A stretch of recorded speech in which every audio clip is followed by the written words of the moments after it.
The Devil and the Pathology of History Part 3. The presence of evil in the cosmos is a fact that must be dealt with in order to make sense of the experience of life. One method of explanation is to ascribe the responsibility for evil to a single, malevolent being, the devil. This point of view adequately accounts for the active character of iniquity, and affirms its apparent cosmic influence. However, the figure of Satan as progenitor of sin poses logical and ethical contradictions within a monotheistic religious system that denies the ambivalence of the Creator God. Denial of the paradoxical nature of divinity is a serious matter, because it reflects a synonymous tendency to deny the irrational part of the human psyche. This results in a pathological state of disassociation from one's own being, a self-destructive process in which the mind loses touch with its own roots. All undesirable qualities, evils, are thought to come from outside the self, outside the community, from enemies such as pagans, Jews, witches, servants of the devil. In the present age, scientific rationalism is both God and devil. With the advent of post-Renaissance materialism, the living presence of religion was suddenly undermined. Belief in the devil, evil spirits, and eventually God himself was seen as superstitious, having no place in the Age of Enlightenment. The witch craze abruptly ended. It seemed that Occidental society was finally on the mend. However, this was merely a surface appearance, for the problem which manifested itself in the witch hunts was far from resolved. In fact, the problem of evil was repressed even further. The new, rationalistic worldview brought with it an indispensable asset to the human race, the scientific method. However, it could not possibly hope to answer fundamental questions such as the problem of evil, which were by definition metaphysical and beyond the scope of scientific inquiry. The great fallacious conceit of science was its intrusion into the realm of the irrational, where it simply had no relevance. This, of course, was patently ridiculous.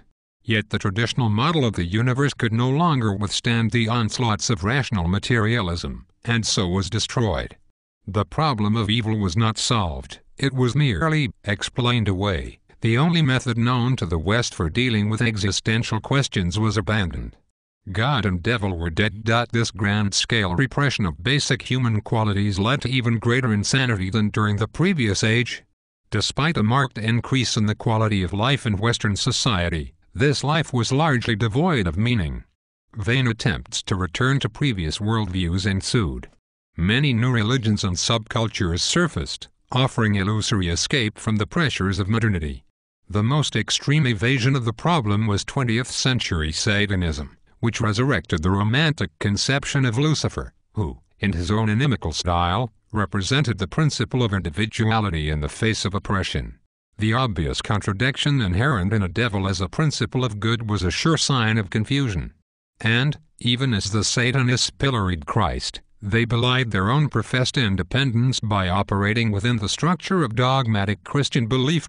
Most prevalent of the religion substitutes were political ideologies of every variety. They ranged from Marxism to Nazism, from consumerism to the hippie counterculture. None of them could supply true spiritual sustenance and a world bereft of meaning, but merely supplied a kind of placebo. Even the traditional religions of the West, drained of vigor, became little more than political bodies. Prime examples included Islamic terrorist groups in the Middle East and militant Christian fundamentalists and right-to-lifers in the United States. It seems that the human race has reached the nodal point in its development. The traditional view of the world is no longer remotely viable. The new rationalism is irresponsible and blind, especially regarding the environment and the conflicts of war. No acceptable alternatives can be found which provide what was once freely given by God, assurance of meaning and order in the universe. To obtain real freedom and security, the society must finally come to grips with its own problems, its own antithetical impulses once embodied in the devil. Only by realizing that evil comes from within the individual, within the state, can an end to suffering be achieved.